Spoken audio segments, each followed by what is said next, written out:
What the fuck is going on in WWE? Is it a sloppy shop that they're running? It seems like they just spoiled their biggest return since CM Punk, and it's CM Punk's wife, AJ Lee, and they did it on the WWE shop Twitter account. Is the right hand talking to the left hand at all over there at the WWE HQ? My name is Dan Frampton. This is the Wrestling Absorber Radio. Let's talk about it. Likes and subs, let's go. So, if you've been following the whole WWE product or whatever on TV, you know that Seth Rollins and CM Punk are in a bit of a blood feud out there, and it intensified even more when CM Punk won the World Heavyweight title off of Gunther just for it to be robbed off of him 5 minutes later from Seth Rollins via the Money in the Bank cash in. So Seth Rollins is all snickering, he's all happy, he's got his whole vision behind him, he's got that alliance with Bronson and Braun, and he's got that Oracle Paul Heyman back there, and they're just riding high now. But CM Punk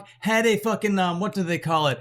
What do they call that thing? A rematch for the goddamn title, and he went in there in a four-way against Jey Uso, LA Knight, and of course, the champion, and try to win this thing. But the thing is, he didn't exactly win it because there was an interference from a lady named Becky Lynch. Now, Becky Lynch happens to be the wife of Seth Rollins, as everybody knows, a wrestling couple. And during that match, at the very end, Seth Rollins was all like, "Hey CM Punk, I hate you and your family." And now that we have this wrestling couple fighting CM Punk, it seems like CM Punk has a wrestling family that he can lean on too. If only AJ Lee would make her way back to the company. It's been over 10 years or whatever. She was really popular back in the day, and she kind of missed the whole women's revolution thing. She should be out there mixing it up with people like Becky Lynch and Charlotte Flair and Io Sky and Rhea Ripley and Bianca Belair and wrestlers like that. But AJ Lee missed the entire boat on that. And then this past Monday, Becky Lynch and CM Punk were in the ring together, and Becky Lynch was just slapping him around, even motorboated him there at one point, but CM Punk showed restraint and was like, "You're gonna regret this." And then in the back, he asked one of the authority figures over there, probably that Adam Pearce guy, he was like, "Hey, where's SmackDown happening?" "Oh, it's in Chicago, you say?" "Tremendous," he says. "Excellent." And that's where it was left. The audience erupted and they're all like, "AJ Lee." So that was as much of a tease as we got. It was not confirmed that AJ Lee was coming back,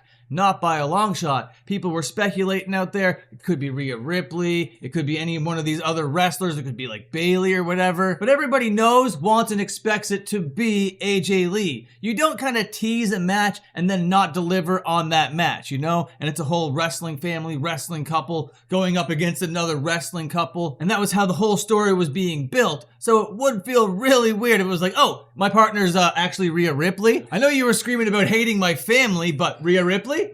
Wouldn't really make sense." So AJ Lee is kind of the only way to go with this. CM Punk's shoot wife. You pull up Twitter and Wrestling Days tweets out, "Where's the AJ Lee merch? What am I meant to wear on Friday when I watch SmackDown? Normal clothes?" And this is what I would call a joke tweet. Nothing to be taken too seriously or whatever. But WWEshop.com, the official affiliated Twitter account to WWE, tweets out the following in response. "Hey there. Of course we wouldn't expect that. With AJ Lee's return to the ring, we are looking to have some fire gear, hopefully in time for WrestlePalooza." And it's like, whoa, wait, hold on a minute there, WWEshop.com Twitter account. What do you mean with her return to the ring? Nobody officially announced her return to the ring. Did you just spoil this to the entire internet wrestling base right now? I guess you did. You 100% did that, actually. So I think either one of two things is happening behind the scenes right now. Somebody is getting fired at the WWEshop.com Twitter offices or whatever, if that's even a thing. Or it's intentional. It's kind of like a soft spoil, so everybody kind of knows about it. So then chatter starts small and then it builds. You don't want to put it out on the official Twitter account because then it would be an announcement of it. But if it looks like an error of an incompetent social media employee, well then maybe we can kind of skirt around it a little bit. The chatter will start low, all the Twitter reply guys will start talking about it, then all the content creators will start making videos about it, and then there'll be sufficient hype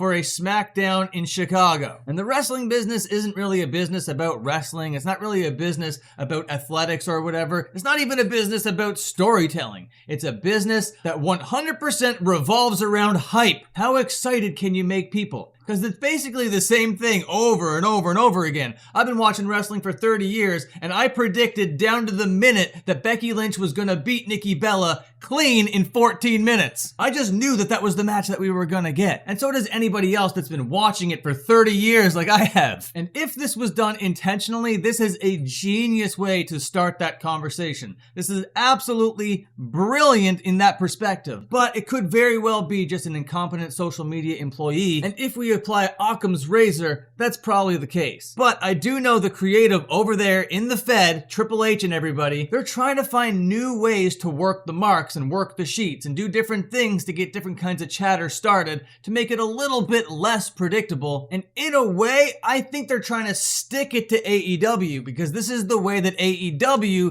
debuted CM Punk. It was this kind of secret. It was dubbed like the worst kept secret in pro wrestling or whatever. Everybody knew at the first dance or whatever they called that thing. I forget back. It was a while ago. Everybody knew that CM Punk was going to be there that night. And he was. Just because the chatter started, the hype started low, it bubbled up. Now, I personally think it would be much more interesting if WWE was doing that very same thing with CM Punk's wife. And not only with CM Punk's wife to counter-program AEW's biggest show of the year, well, one of them anyway, with this thrown together ramshackle pay-per-view WrestlePalooza that they can then put AJ Lee on. And it's their first ESPN show. That's so much hype. And then they're probably going to add Brock Lesnar to the mix too. And as bad as that is, that does create chatter. But what do you think? Do you think AJ Lee is actually going to be debuting? Do you think this was just an incompetent social media employee making a big gaffe? I want to know. Comment down below. But as of right now, I'm about 99.9% sure that AJ Lee will be there this Friday on SmackDown. And then we have CM Punk and AJ Lee going up against Becky Lynch and Seth Rollins. Hype, hype, hype, let's fucking do it. And then after that, hopefully AJ Lee sticks around to have matches with all these other wrestlers that would be great to see. To tell you the truth, Asuka would be top of that list. Anyway, I'm gonna leave now. Goodbye, see you later, have a good one.